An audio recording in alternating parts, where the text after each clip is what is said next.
Pre, yung isa pre. Alin? Isang Kandila. dila. Nandyan? Hindi, ito. Mas Ay. malapit sa'yo dyan. Aray. Saan ba yun? Wala yung lighter ko.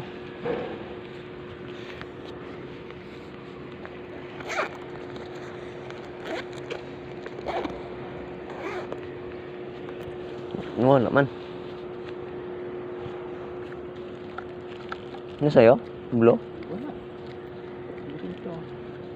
Ah, ito.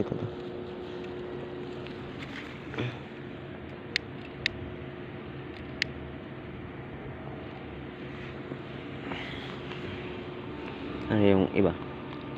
Iubos na din? Okay na yun. 3 araw pre. Mag-ano pa ulit? Hindi pwedeng isang tirik lang. Hanggang sa makarating siya.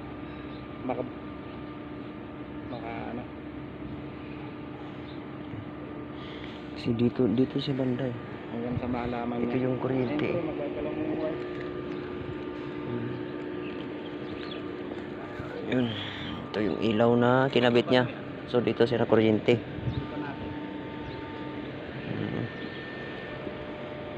Baka matumba.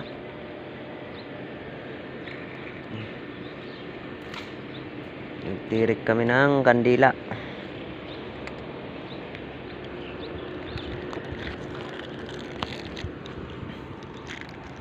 Yung site namin. Delikado kasi yung site na to. Pre. Magagalang mo yan. Ito, steel hook ang ginamit pagtali. Ito yung mga chinilas. Ito yung damit niya no.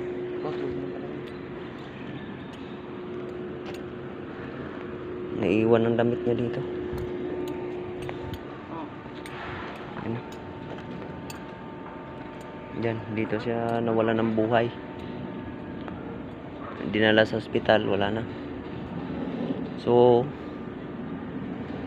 delikado nga naman. Diyan sila naghuhukay kasi nag-uute.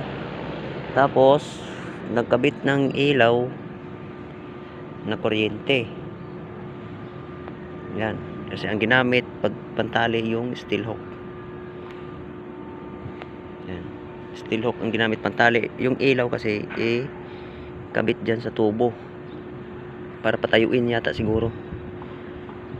Ano kayang nangyari? Bakit na kuryente? So dyan yung ano na yan, yung may harang na yan, may kandila dyan. Nagtitir